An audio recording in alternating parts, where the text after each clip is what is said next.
the completion of a dam embankment across this existing wild rice channel. Now, when the entire diversion project is all completed, both the wild rice and the Red River structures will help regulate water flows through the metro area during major flood events. Now, work on the Red River structure is currently under construction, and in the next 2 to 3 years, that river structure is expected to to allow that river to be rerouted.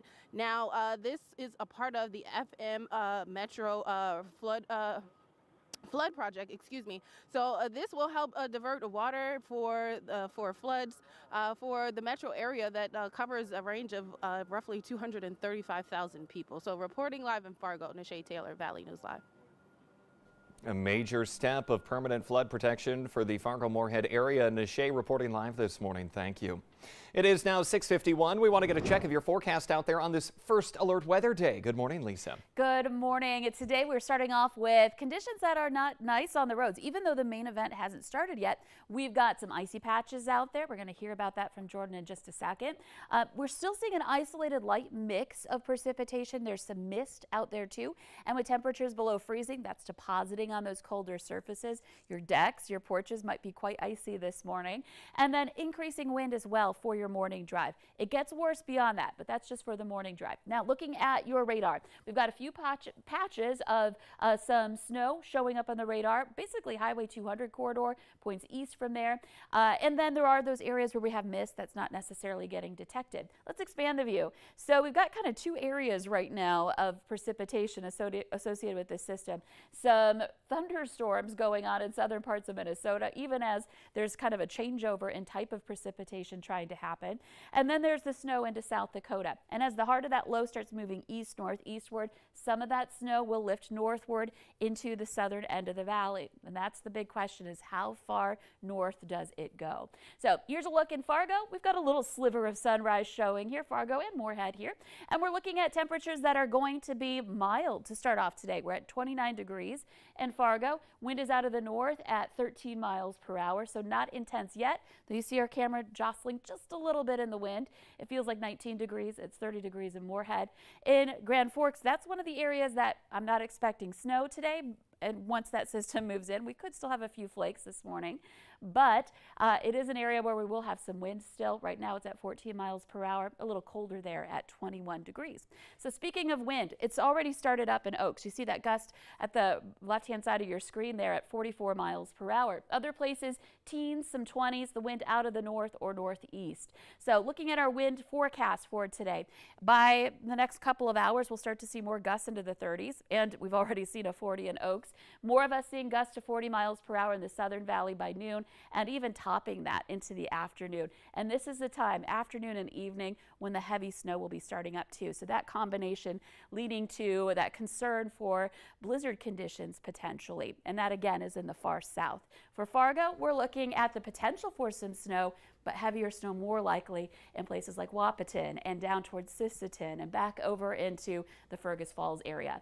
So first alert weather day today. This will continue throughout the day, and in fact it worsens through the day. This weekend we get a break Saturday, and Sunday a chance for a little bit of light snow or mix in the north.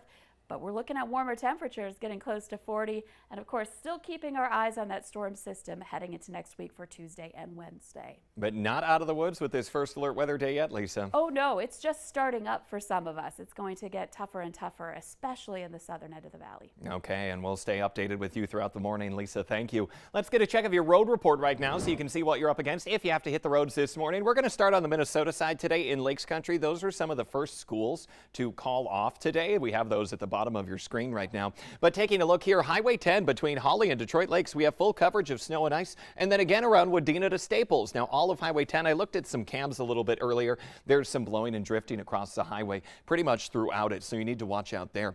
I-94 around the Fergus Falls Pelican Rapids exits. We're talking about some snow and ice coverage. And then Elbow Lake going all the way to St. Cloud this morning. You see some changing of colors there. That means we're either talking full to partial coverage. Highway 75 south of Moorhead all the way down to Wahpeton, also dealing with snow and ice on the roads. That's the same around Monaga, Park Rapids, going up to Mahnomen. And then as we head more to the northwestern corner of the state of Minnesota, you see here around Thief River Falls to Canada, seasonal conditions up there. So that matches the map Lisa was showing with that weather system moving through. In North Dakota, south of I-94, we're actually dealing with a bunch of ice on the roads there. So Richland, Ransom Sargent, Dickey, Lemoore counties, they're dealing with those icy roads at this time. And then I-94 around Valley City, icy. West of Jamestown, a little bit of snow on the road there. I-29 south of Fargo, also icy and frost covered. However, as we head to the north along I-29, it gets better. Head to Grand Forks, they're thinking, wow, we got some good roads today. Seasonal over there. However, head to the west of Grand Forks, take Highway 2 to Devil's Lake. Once you get around the Devil's Lake Basin, we are talking about some partial snow coverage on the road again. And then that goes south to about the Highway 200 line there in North Dakota. So Carrington, Cooperstown, you're still dealing with some bit of snow on the road as well. Now you can stay up to date on these travel conditions all day long. Just have that VNL weather app, scroll down, click on the road conditions tile, and you'll get the very latest conditions for wherever and whenever you need it. In other news this morning, former President Donald Trump is expected to surrender to the Manhattan District Attorney's Office on Tuesday after being indicted on criminal charges. Now, this is a first in U.S. history. The Manhattan District Attorney has been focusing on business records related to payments made to adult film star Stormy Daniels during the 2016 presidential campaign. Trump's lawyers call the indictment a political attack. North Dakota's pronoun bill is now in the hands of the state house after the Senate voted yesterday to override the governor's veto. That bill prohibits schools from referring to students and staff by pronouns that do not match their sex assigned at birth. House members initially voted 60 to 32 in favor of the bill. However, that's not the two-thirds majority they would need to override a veto. And it looks like the governor's veto of an increased speed limit in North Dakota will stand. Governor Burgum yesterday said no to allowing people to drive 80 miles an hour on some North Dakota highways. He cites North Dakota's Vision Zero initiative as the reason. The North Dakota University system is banning TikTok from all NDUS devices and networks starting July 1st. University leaders met for the fourth time yesterday to talk about the app and the cybersecurity threat it poses. Some say the app is a good marketing tool, and a ban will not stop students from using it on their own personal devices. This is a tool that is ultimately within the control of the Chinese government. And to me, this screams national security concerns. Okay, the FBI director is saying this screams national security concerns. Only one person voted against the ban. Police in Moorhead are jumping on the body cam bandwagon. Moorhead police, including community service officers and cadets, will start wearing body cams on Monday. The department will be wearing cameras from Axon. That's the same company Fargo Police and the Minnesota State Patrol use. The cameras will automatically activate when an officer removes their gun or taser. Transgender advocates are gathering in downtown Fargo later today for what's called a Trans Day of Visibility.